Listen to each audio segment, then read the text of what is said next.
At a wedding, my husband twirled Clara like she owned him. When a guest joked, "Isn't your wife jealous?" Ethan grinned and said, "Wife, please. She's dead weight, just a boring roommate with a ring." The table erupted in laughter, even Clara hid a smile. My chest didn't burn, my heart went ice. I didn't argue. I slipped off my ring and whispered, "This is the last laugh you'll ever get at my expense." Then I walked out. Before I tell you how that night changed everything, comment if you've ever felt small in love. Hit like. So I know I'm not alone, because what happened after I walked out will shock you. My name is Hannah. I'm 32. We were married for 4 years together for almost 7. And then there's Clara. Clara is Ethan's so-called best friend since childhood. I used to laugh at how close they were thinking it was harmless. I told myself it was cute that he had a female friend he treated like a sister. That's what he always said, she's like family. I wanted to believe that. I wanted to believe a lot of things. In the beginning, Ethan and I looked solid from the outside. We had a nice townhouse in the suburbs, 2 cars in the driveway, and steady jobs. He works in sales, smooth talker, the type everyone calls charming. I'm a graphic designer, quieter by nature, someone who works long hours but values peace at home. On paper, we were fine. But paper doesn't tell you about the cracks. Paper doesn't show you the moments where you feel invisible in your own marriage. I can tell you exactly when I started noticing. It was after the wedding glow faded. Suddenly, Clara wasn't just Ethan's old friend. She was always there. Late-night texts, inside jokes that I wasn't a part of. I'd ask who was messaging him at 1 a.m. and he'd shrug it off. It's just Clara. She had a rough day, and just like that, my feelings were dismissed. Like I was the one overreacting for not wanting my husband to be glued to another woman's phone at midnight. I kept trying to be understanding. I wanted to be the cool, trusting wife. I'd tell myself, if he wanted to cheat, he wouldn't be so open about it. But deep down, I felt the shift. Every time Ethan told a story, Clara's name popped up. Clara said this. Clara recommended that restaurant. Clara thinks we should try this new place. Slowly, I stopped being his partner. I became the audience to their duet. One moment burned into me happened around our 3rd anniversary. I had spent weeks planning a surprise weekend in the mountains. I booked a cozy cabin, arranged everything down to the firewood and wine, because Ethan used to love quiet escapes. I thought it would remind us of how we fell in love, long hikes, stargazing, cooking together. When I showed him the reservation, his face was flat. He didn't smile, didn't say thank you. The next day, he came back saying Clara had suggested a resort by the coast and it would be way more fun. Not maybe we should think about it. Not what do you want, Hannah, no. He had already canceled the cabin and booked the resort. Just like that, my plan, my effort, my thoughtfulness erased by Clara's opinion. We went to the resort and I wish I could say I enjoyed it. But I spent most of the time watching Ethan text Clara pictures of the beach. He even sent her a video of us at dinner, joking that I should have brought you instead. He thought it was funny. I smiled with my teeth clenched so hard my jaw ached. That's when the truth started pressing in on me. I wasn't his wife in the way a wife should be. I was his stability, his safety net, the one who paid bills on time and made sure the house was stocked with groceries. Clara was the one who got his spark, his energy, his attention. I didn't blow up. That's not me. I don't scream. I don't throw things. I hold it in. But I started planning, quietly, a different kind of planning, because I knew if I ever hit my breaking point, I didn't want to be caught helpless. The first step was knowledge. I called a lawyer, Mark, a friend of my cousin who handles family law. I told him everything in a 90-minute consultation. He explained my rights, what was mine, and how to protect myself. The townhouse was bought in my name with my money before Ethan and I even got engaged. That was my lifeline. Mark told me to start separating finances, so I did, slowly, without making it obvious. I opened a new account at a different bank, funneled most of my income there, and left just enough in our joint account to keep Ethan from noticing. I wasn't running yet, but I was building an exit. And as I was doing this, Clara became even bolder. She'd show up at our place unannounced, dropping off homemade soup for Ethan when I was working late. She'd tag him in posts that should have gone to me, anniversary quotes, cheesy memes about soulmates. Ethan would laugh and show me like it was harmless. I would smile on the outside and die a little inside. I remember one night I finally asked Ethan straight up, "Do you ever see how much space Clara takes up in our marriage?" He rolled his eyes and said, "You're imagining things. Stop being insecure. Clara's always been here. If you can't handle that, maybe the problem is you." That was the night I stopped hoping he would ever choose me over her. By the time the wedding rolled around, the one where it all ended, I already had my plan in place. I didn't know the exact moment I'd use it, but I was ready. And when Ethan looked at me across that table, laughed with Clara, and called me dead weight, it was like a switch flipped. Not rage, not tears, just certainty. That was the moment I knew the marriage was already over. All I had to do was execute. The anniversary trip was when the ground under me shifted for good. Ethan, my husband at the time, didn't even realize what he'd done. Or maybe he did and didn't care. I had spent weeks planning something special. A quiet cabin in the mountains, just us, no distractions.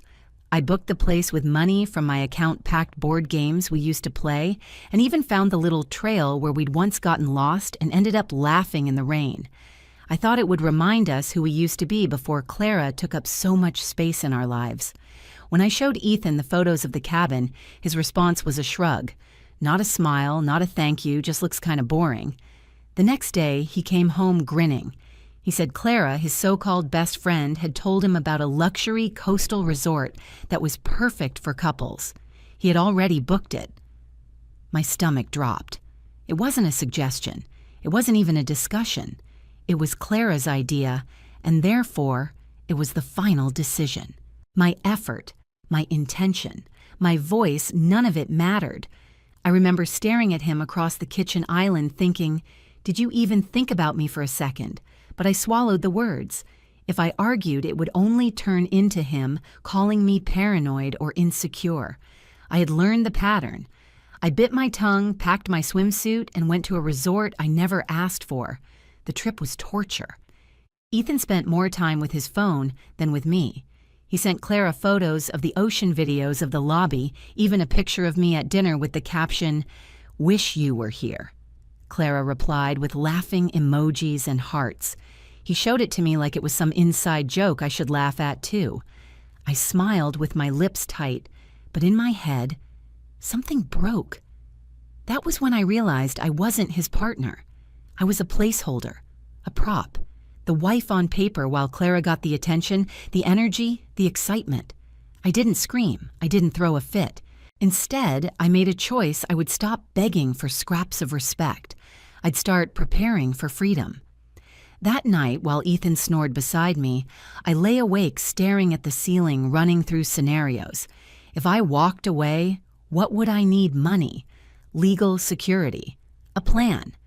That was the night I decided to stop being naive and start being strategic.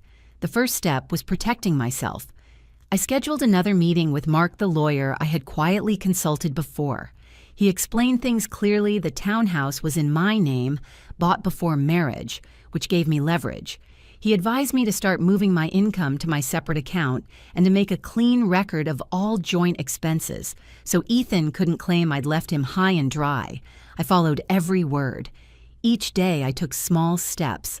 I funneled more money into my private account. I created a password-protected folder on my laptop with copies of all important documents, house deed, bank statements, my retirement account. I bought moving boxes and hid them in the garage behind gardening supplies. Ethan never noticed. He didn't pay attention to things that weren't about him. The irony is that Ethan thought I was passive. He thought silence meant weakness, but silence gave me space to prepare. When he mocked me in front of people, I didn't clap back. When Clara's name filled our conversations, I didn't fight. Outwardly, I looked like the quiet, boring wife. Inwardly, I was building my exit brick by brick. The breaking point wasn't just about Clara or the resort. It was about Ethan showing me over and over that my presence was optional in his life. He wanted the stability of a wife, but not the respect of a partner. That realization hardened me. I'll never forget one small moment that sealed it. We were back from the resort, sitting in the living room. I asked Ethan if we could have a weekend without Clara, just us. He laughed, not kindly, but in that dismissive way he always did, and said, "You're too sensitive. Clara's not going anywhere.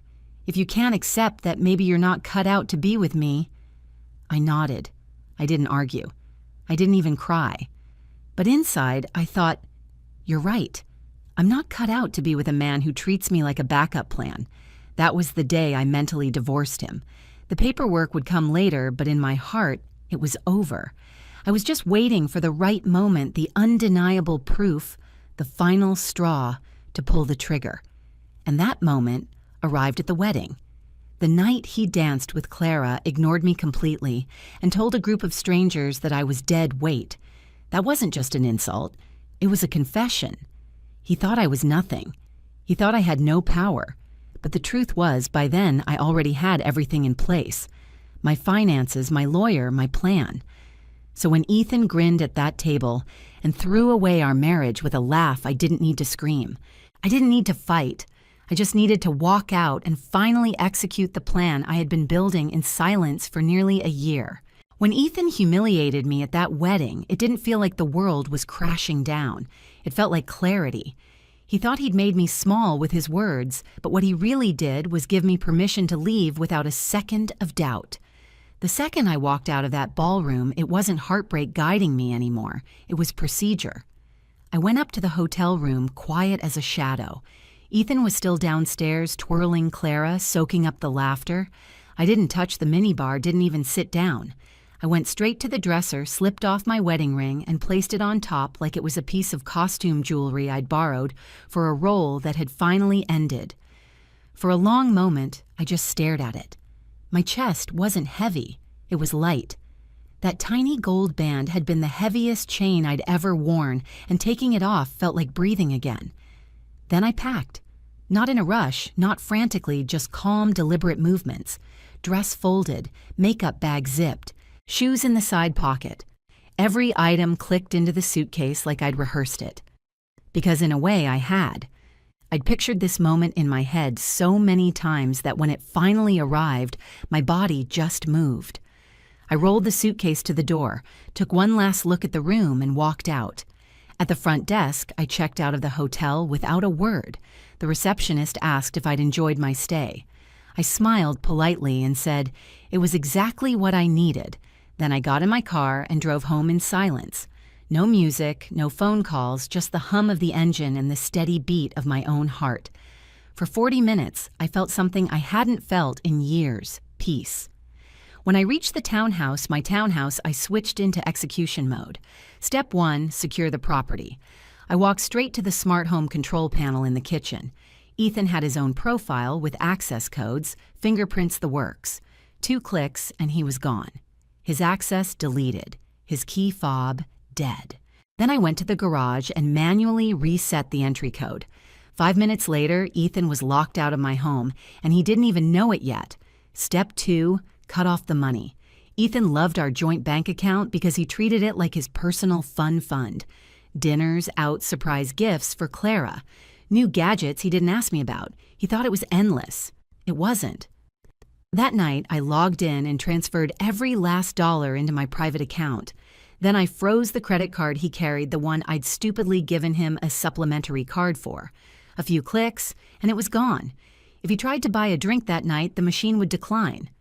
Step 3, remove him from my space. This was the hardest part, not because it hurt, but because it was so much work. Remember those moving boxes I'd hidden in the garage? I brought them in, set them up, and started boxing his life away. Every shirt, every shoe, every razor blade on his side of the sink. I wasn't angry. I wasn't crying.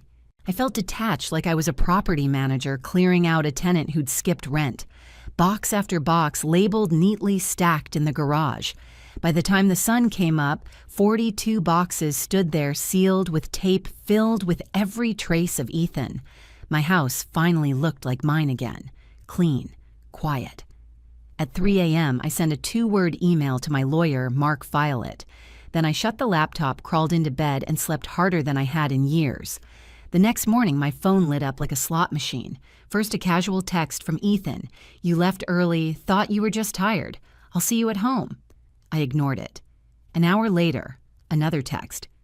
"My card isn't working. Did you forget to pay the bill?" I smiled and turned my phone face down. Then came the call loud and panicked. "Hannah, I'm locked out. My key fob isn't working. The code isn't working. What the hell is going on?"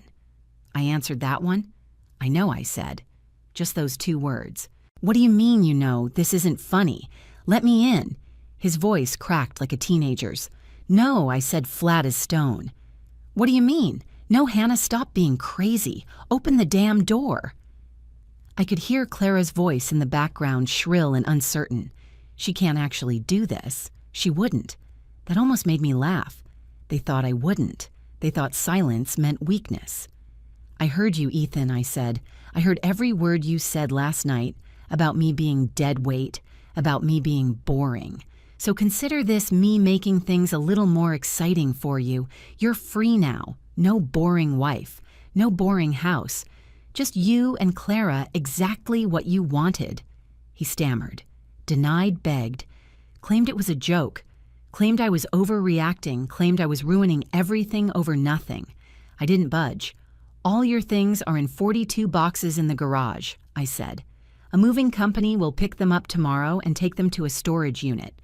It's prepaid for 3 months. I'll text you the address.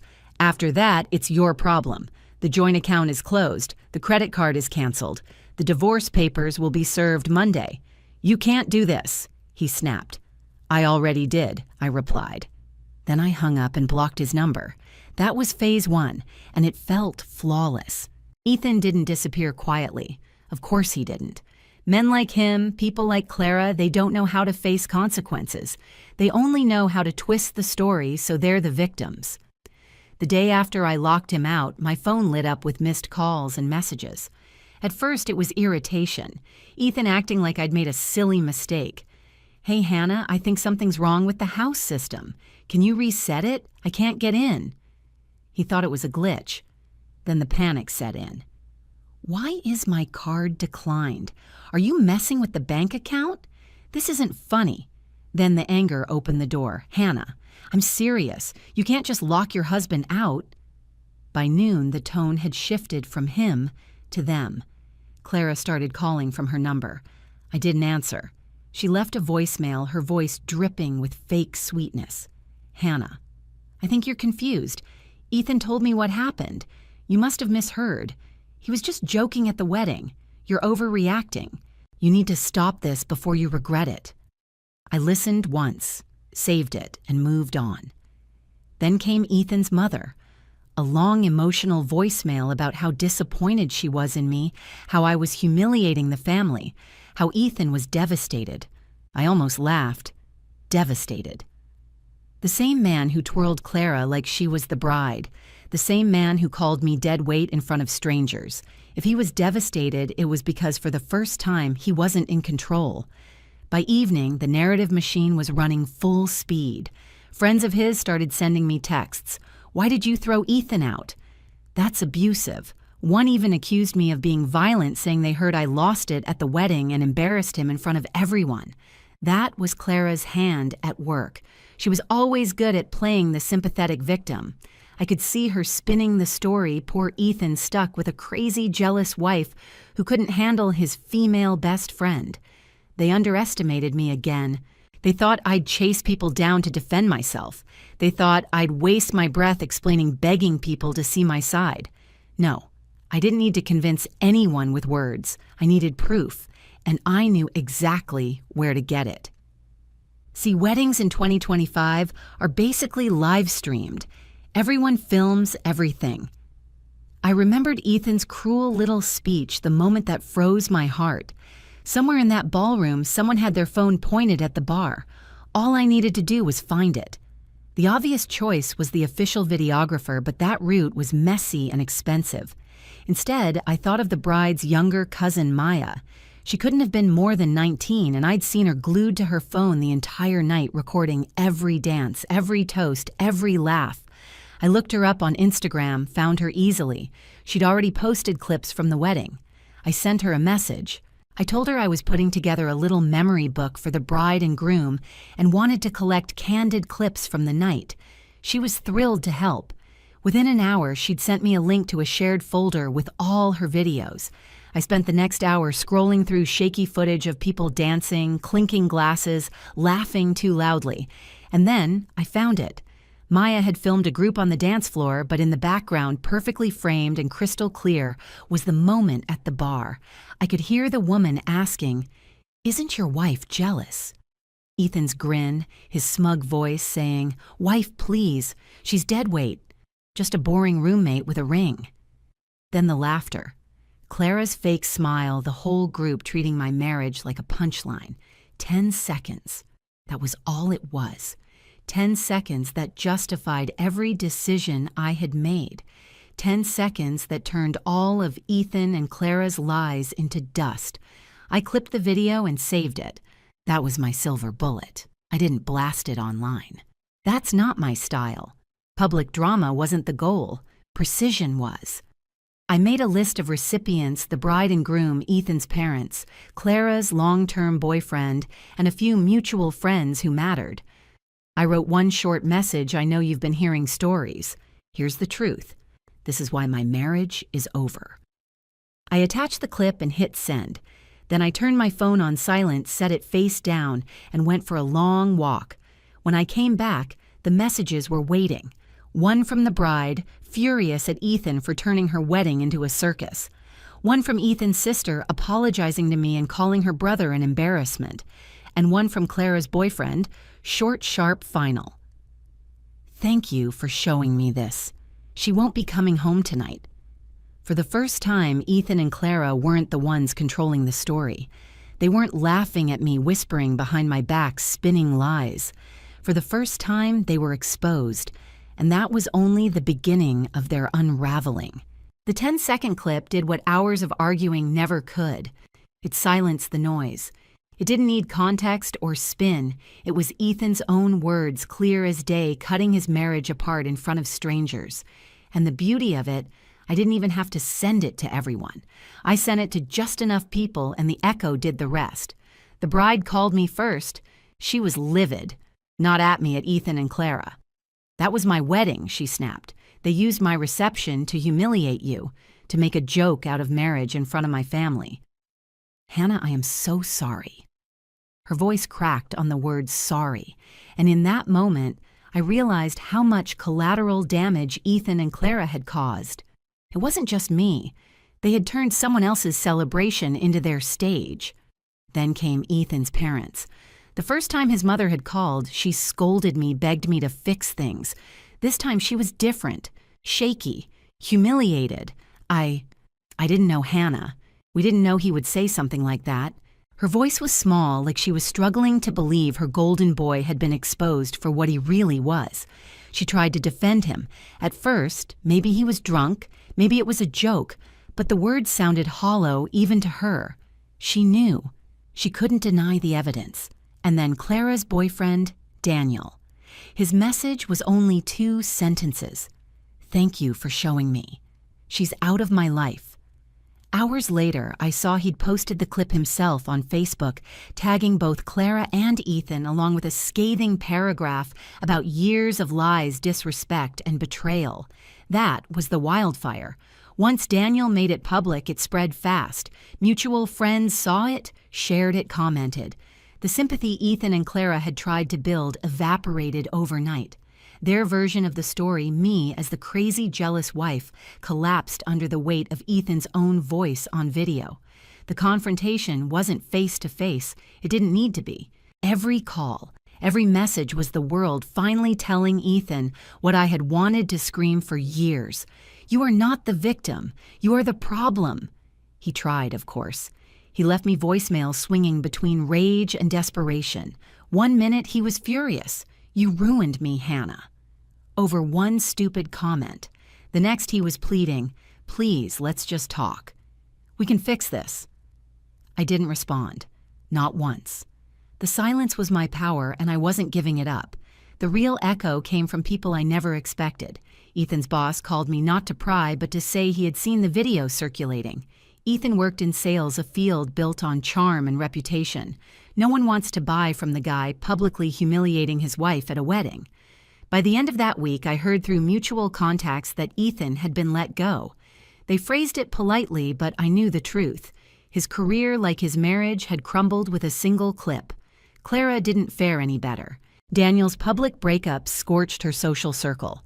Friends she had leaned on for validation backed away. Even her family was furious.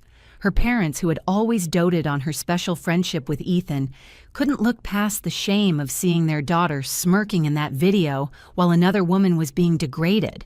She lost her safety net the same way Ethan lost his.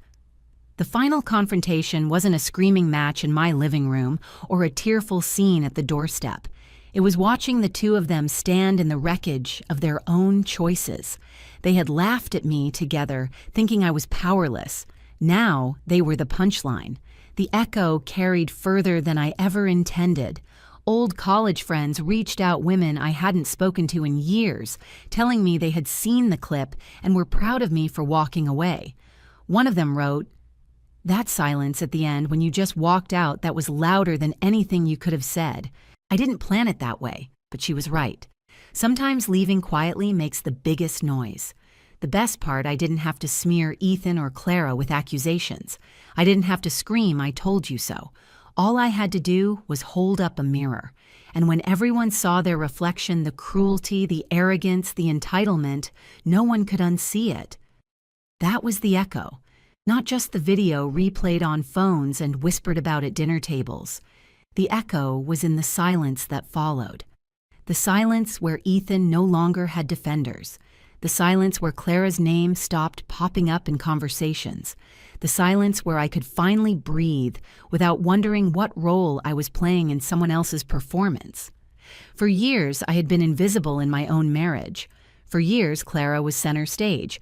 Ethan was the star, and I was just the background character. But in the end, my quiet, deliberate steps turned the lights on them, not me. And once the truth was illuminated, they couldn't hide from it. That's the thing about echoes. They don't stop when the sound does. They linger, bouncing back over and over until the message can't be ignored. Ethan's words, "dead weight, boring roommate with a ring," they were supposed to belittle me. Instead, they followed him everywhere he went. And every time they replayed, the world saw him for exactly what he was. 6 months. That's how long it took for the papers to be signed, the ink to dry, and the word divorced to officially replace married next to my name. In the grand scheme of things, 6 months isn't long, but for me, it felt like an entire lifetime compressed into half a year. Mark, my lawyer, told me more than once that this was one of the easiest cases he'd handled in years. He said, "When there's a video of a husband publicly denying his marriage, judges don't have much patience for stalling." Ethan tried at first bluster, empty demands, a little posturing. He wanted to negotiate, to cling to some illusion of control. But every time he spoke, the video hovered over him like a shadow. There was nothing to negotiate. The house was mine. The finances I'd safeguarded were intact. In the end, he signed defeated because the truth left him no leverage. The fallout for him didn't end with the divorce. His job in sales gone. The same charisma he used to win clients became the same arrogance that tanked his reputation. No one wants to trust their money with the man whose marriage imploded on video. A few friends told me they'd seen him bartending at a dive bar downtown trying to make ends meet. When I pictured Ethan, who once strutted in tailored suits and polished shoes, wiping down sticky counters for tips, I didn't feel joy. I didn't feel pity either. I just felt distance. Like I was looking at a stranger whose choices had finally caught up to him. Clara. She didn't fare much better. After Daniel, the boyfriend she'd strung along for years, posted that clip, her social life collapsed. Her friends ghosted her. Her family pulled back, embarrassed by how she carried herself. From what I've heard, she rents a cramped apartment with roommates half her age, scraping by on temp jobs. The girl who once thrived on being the center of attention is now the subject of whispers. And every whisper begins the same way. Did you see that video? But here's the part that mattered most to me. None of it required me to lift a finger after that night. I didn't smear them, didn't gossip, didn't fuel the fire. I simply removed myself, shared the truth and let their own words do the damage. They destroyed themselves. I just stopped standing in the rubble with them. Meanwhile, my life, it's quieter, different. I sold the townhouse. Too many memories in those walls, his laughter in the kitchen, Clara's shoes kicked off in the hallway during her drop-ins, the echoes of my own silence when I should have been speaking up. I didn't want to live among ghosts, so I sold it and bought a condo downtown. It's smaller, but it's mine. Floor-to-ceiling windows overlook the city, and every morning I drink coffee with sunlight spilling across my table. No laughter at my expense, no phones buzzing with Clara's name, just quiet. I filled the place with plants. It sounds silly, but watching something grow because I cared for it, because I gave it light and water feels like therapy. I even picked up painting again, something I hadn't touched since college. The canvases lean against my walls, splashes of color that remind me there's more to me than being someone's wife, someone's stability, someone's background character. Sometimes people ask if I regret not screaming at him that night, if I regret not throwing a drink in his face or calling Clara every name in the book. But here's the truth. My silence was louder than any outburst. Walking out without a word left a scar he'll never forget. Because when I stopped reacting, when I stopped playing the role he wrote for me, he lost the stage. Do I still hear his words sometimes? Yes. Dead weight. Boring roommate with a ring. They echo, but they don't hurt anymore. Now they remind me of how far I've come. If being boring means having a peaceful home, financial security, and self-respect, then call me boring. I'll take that label over chaos any day. As for Ethan and Clara, I don't check up on them. I don't stalk their social media. I don't care where they are. If I hear about them, it's through whispers I didn't ask for. And every whisper feels the same, like the universe reminding me I made the right choice. The best revenge wasn't boxing his things or freezing his accounts. It wasn't even the video clip. The best revenge was living in a space that's mine on my terms. Living without waiting for a man's attention or fearing another woman's shadow, living in peace. 6 months ago, I walked out of that wedding, and everyone thought I was the one being left behind. The truth, I was the one walking forward.